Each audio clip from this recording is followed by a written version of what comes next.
რომ ყველა ადგილის, სადაც ჩქეფს დამოუკიდებლობის სული, ყველა კერის, სადაც შესაძლებელია დამოუკიდებლობისთვის ბრძოლა, ყველა წერტილის, სადაც შესაძლებელია ადამიანები კი არ იყვნენ ჩლაჩები და ჩარჩები, არამედ მებრძოლები.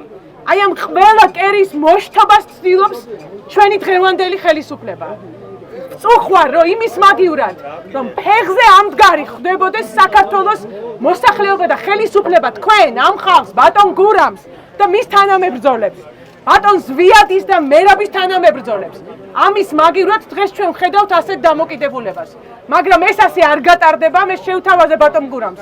პირადად ვივლი აი იმ კლანის სასამართლოში, მაგრამ მარტო იმისთვის რომ თქვა, შერცხვეს ირაკლი კობახიძე, შერცხვეს ბიძინა ივანიშვილი და შერცხვეს ყველა ის ადამიანი, რომელსაც ამ ხალხის მნიშვნელობა საქართველოს დამოუკიდებლობისთვის არ ესმის.